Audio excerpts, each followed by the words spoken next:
Here's how you can buy 10 rental property within 5 years by using the BRRRR strategy. So the first thing I want to talk about is this. We always got to start with the end in mind and then work backward to the present. And then we have a game plan that we can actually move forward. So with the end in mind, here's what the question I want to ask you. 3 questions, okay? First question is this. At what age do you want to have the option to work or not work? When my mentor started mentoring me, I was like 26, 27. And he asked me that same question. Thach, at what age do you want to have the option to work or not work? And I said, well, if I got to about 45 years old, if I have the option to work or not work, that's when I really feel that I can retire, okay? He said, great. Then the second question that he asked me was this. How much passive income would you like to have every single month to live comfortably if you're debt free? Especially not 45 years old. And I said to myself, you know what? If I had like, maybe $15,000 a month in passive income and I'm debt free by the time I'm 45, I think I can live real good. You know what I mean? Debt free, $15,000 a month. And then if I want to work on top of that, I can. Man, that won't suck.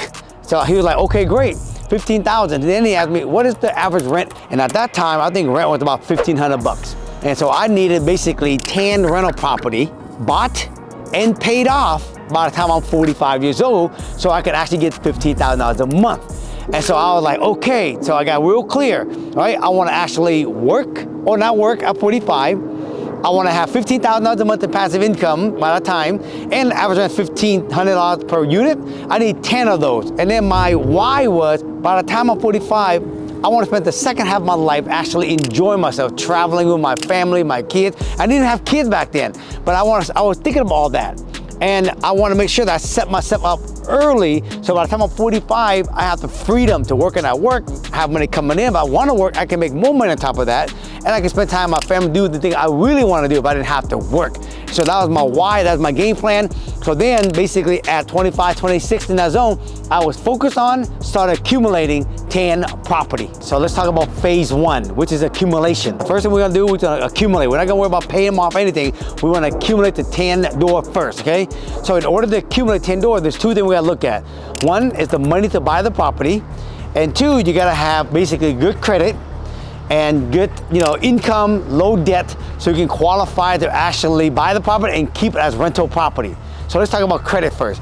If you're gonna actually buy something to hold, if you want the best rate, you gotta get at least 720 and higher on your credit score. You gotta have good income, okay? And then of course, you wanna keep your debt down low. Now, the second is talking about income. If you make good money already, you can buy one and then buy another one. But some of you guys are a little bit tight on money, right? If you got one job and you're making good money, great. But if you need to make more money, you gotta start thinking outside the box.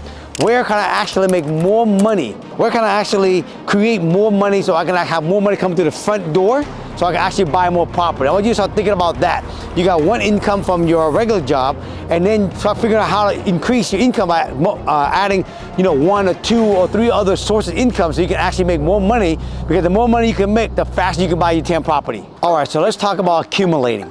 Let's say you don't own a house at all right now. If you don't own a house, you can buy your first house as a first-time home buyer with something as low as 3.5% to 5% down.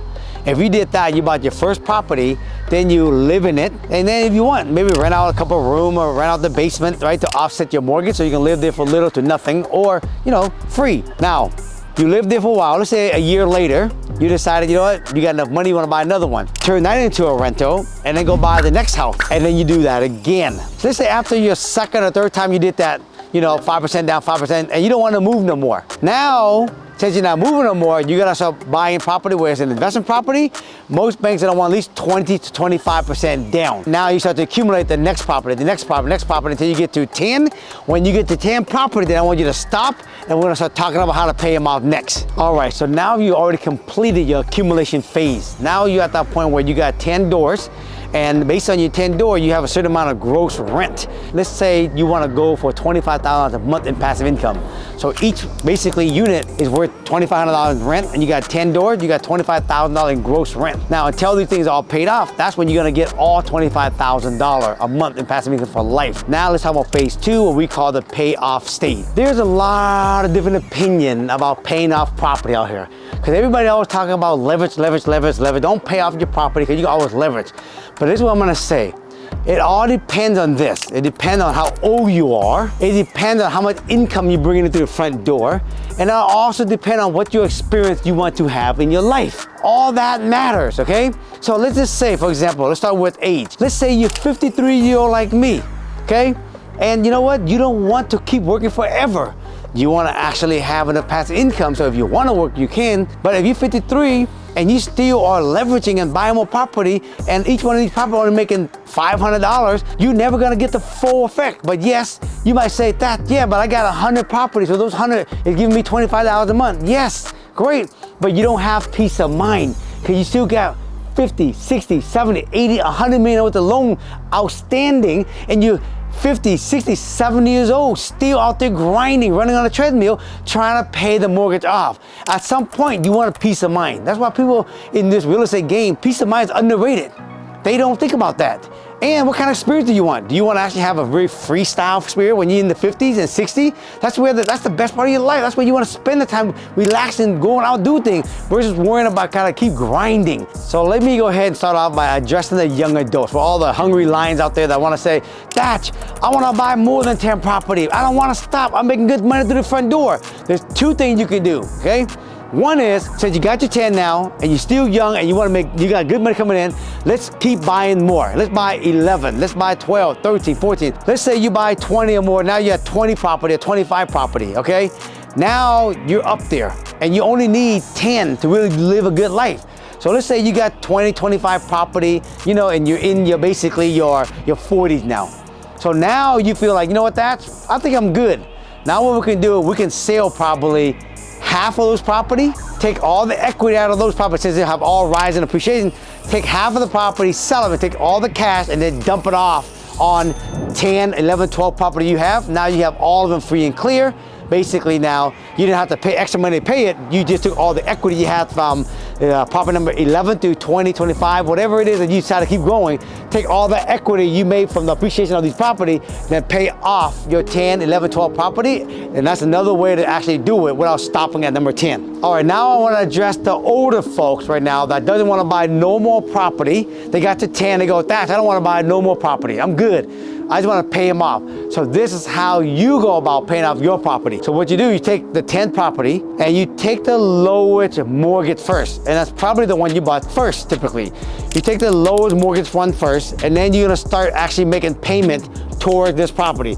You're gonna put extra payment towards this property. You can take your earned income, any positive cash flow you get from all the other 9 units, you keep dumping it down on the first property. We call this a snowball effect. You keep dumping it. Then when this is paid off, then you repeat the process. You do it to property number 2. And then when that gets done, then you actually do it to property number 3, and then so on until all the properties paid off.